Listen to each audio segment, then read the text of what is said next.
अगर हमारी जानकारी में है तो किसी मंदिर में प्रतिमा को सूर्य मंत्र दिगंबर मुनिराज के द्वारा नहीं दिया गया है, किसी पंडित के द्वारा दिया गया है, तो हम वहां पर नमोस्तु करें या ना करें?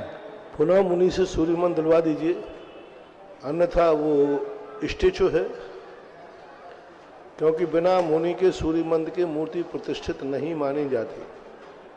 अब भट्टारकों के समय जो हुआ था, भट्टारक दिगंबर मुनि मुद्रा में दीक्षा देते थे, क्योंकि पिछी हाथ में थी, नग्न में और दिगंबर। भट्टारक जब कपड़े उतारेंगे, पिछी तो उनके हाथ में है ही, पिछी हाथ में है और कपड़े उतारेंगे तो मुद्रा कौन सी बनेगी? मुनि मुद्रा बनेगी। पंडित वस्त्र उतार के नहीं दे सकते, पंडित वस्त्र उतारेगा तो नंगा कहलाएगा, और भट्टारक वस्त्र उतारेगा तो मुनि मुद्रा बनेगी, मुनि नहीं बनेगा। मुनि नहीं बनेगा लेकिन मुद्रा, लेकिन पंडित का वस्त्र उतारेगा तो मुनि मुद्रा नहीं बनेगी, एक नंगे की मुद्रा बनेगी। नग्न व्यक्ति को सूर्य मंत्र देने का अधिकार नहीं है। किसी भी प्रतिष्ठा पाठ में नहीं लिखा कि गृहस्थ, पंडित, वृत्ति, ब्रह्मचारी वस्त्र उतार करके सूर्य मंत्र देता है, किसी भी प्रतिष्ठा पाठ में नहीं, कोई आगम में नहीं लिखा, कहीं लिखा ही नहीं किसी शास्त्र में।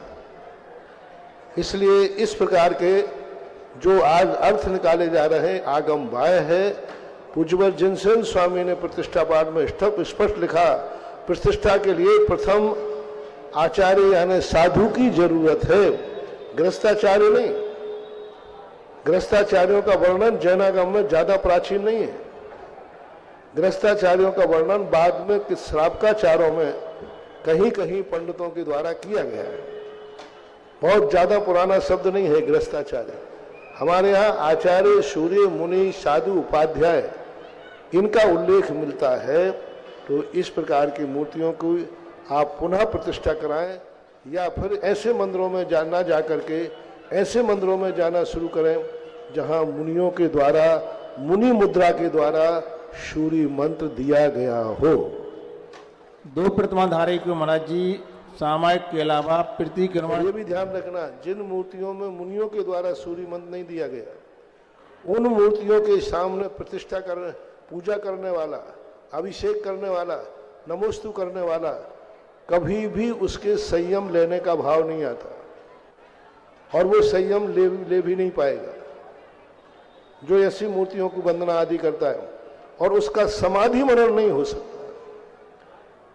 जब मुनि मुद्रा में सूर्य मंत्र नहीं दिया तो उसका समाधि मनन आज तक का 50 साल का रिकॉर्ड है। आज तक किसी ऐसी मूर्ति में जो वर्तमान में किसी पंडित के द्वारा प्रतिष्ठित की गई हो, किसियों के द्वारा प्रतिष्ठित हो, और ऐसी मूर्तियों की वंदना करते कोई को समाधि मरण हुआ हो, कोई अपवाद को छोड़ करके बहुतायत नहीं हुआ। किसी को व्रत लेने का भाव हुआ हो, कोई मुनि बन गया हो, कोई प्रतिमाधारी बन गया हो, ऐसा कोई उल्लेख नहीं हुआ। क्योंकि जिनकी तू पूजा कर रहा है उनको असंयमी ने पूजा सूर्य मंत्र दिया, असंयमी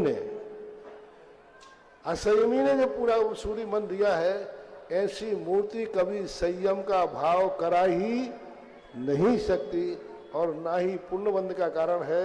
अब स्टेचू को आपको पूजा करना है तो मर्जी आपकी है, वो जिनेंद्र भगवान की मूर्ति नहीं है, वो जिनेंद्र भगवान का स्टेचू है।